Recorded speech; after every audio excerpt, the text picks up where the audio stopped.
Bon, pour rappel, il existe déjà un making-of, celui d'il y a 2 ans sur les 12 maisons.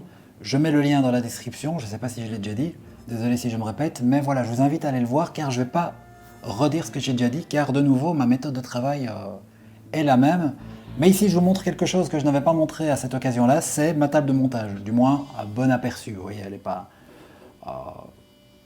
tout n'y est pas, mais ici, pour ce qui concerne le stop motion et les effets spéciaux, vous avez ce qu'il faut, ou ce que j'estime qu'il est nécessaire de savoir.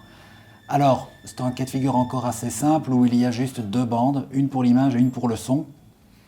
D'ailleurs, quand je monte un épisode, on le voit ici, vous voyez, séquence 5, 6, 7, montage principal, donc de l'épisode en entier, et vous voyez le gris surligné ici, consacré au stop motion, un où j'y mets mes banques son, ça c'est des trucs divers.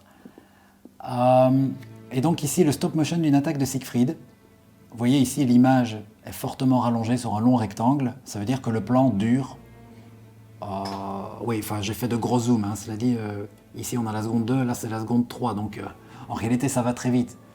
Mais ça va d'autant plus vite quand la section est courte. Forcément le stop motion, surtout quand c'est une attaque, forcément le mouvement est très rapide. Et vous voyez là, on a toute une série de petites croix. À chaque croix correspond une prise de vue. Et elles sont très serrées, ce qui veut dire que ça va très très vite, forcément. Et pourquoi il y a des croix? Ça veut dire que je fais se fondre 2 plans, l'un avec l'autre. Je ne les additionne plus, ça donne plus de fluidité au mouvement. Et donc le son pour synchroniser, bien sûr, avec l'image. Alors ensuite, qu'est-ce que ça donne dans mes dossiers à moi? Voilà. À la base, ah non, ça c'est CA, oui, j'y viens après, mais bon, ce sera la même chose. Donc Siegfried, d'abord j'ai mes prises de vue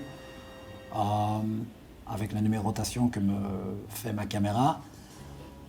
Voilà, si je fais comme ceci, vous voyez, il y a pas mal de prises de vue.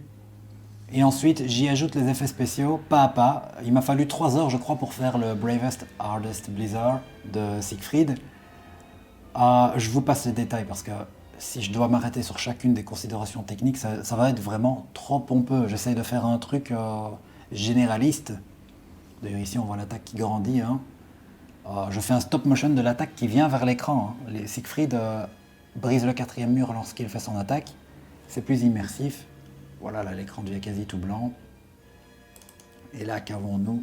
Ah là, c'est la décomposition du mouvement sans les effets spéciaux, oui, voilà. C'est là qu'on voit vraiment le nombre de prises, en fait, oui. Voilà. Juste pour une attaque, on n'est pas à du 25 images par seconde. Quoique, 1, 2, 3, 4, 5, 6, 12, 14, mais son attaque, si c'est juste le coup de poing, ça met moins d'une seconde. Hein, d'une seconde, pardon, de mémoire. Parfois c'est le cas, parfois pas. Bon, voilà, on fait ce qu'on peut aussi. Là, on voit que j'ai rajouté le blizzard. Bon.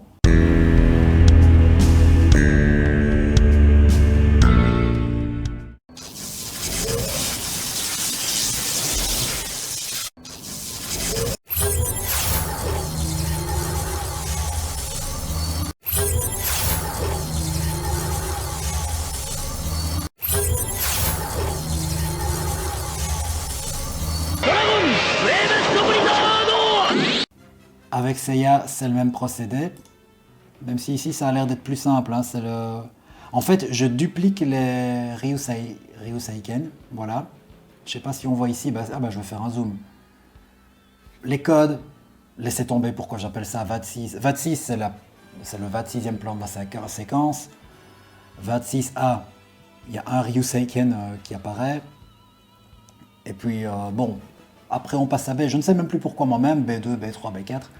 Mais en fait, il y a 5 compositions de plans, parce que les Ryuseiken, ça va dans tous les sens, c'est stroboscopique. Là, j'en ai mis 6, la 4, la 5, et ils changent toujours un peu de position, hein, même s'ils sortent tous du point de Seiya. Et voilà. Et alors, j'alterne ces 5 propositions-là pour donner un effet dynamique. Voilà, vous allez avoir en image d'incrustation l'extrait de l'épisode pendant que je vous en parle. Et alors ici, on ne voit que 26B, 26B. Bah oui, mais c'est parce que j'ai tellement rétréci les plans qu'on ne sait pas tout lire. Mais en réalité, c'est un peu un mélange de tout cela. Hein. Ou alors on le voit, c'est pas toujours exactement la même chose.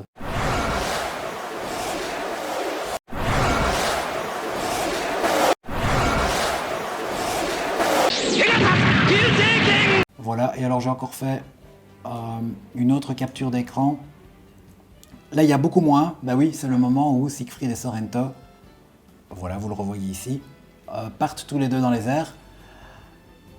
Ça a été hyper casse-gueule parce que j'ai dû faire des escalades dans les stands pour les emmener très haut. Et parfois, ça peut être frustrant parce que ça ne dure que 2 secondes à l'écran, mais moi, ça m'a pris des heures à faire.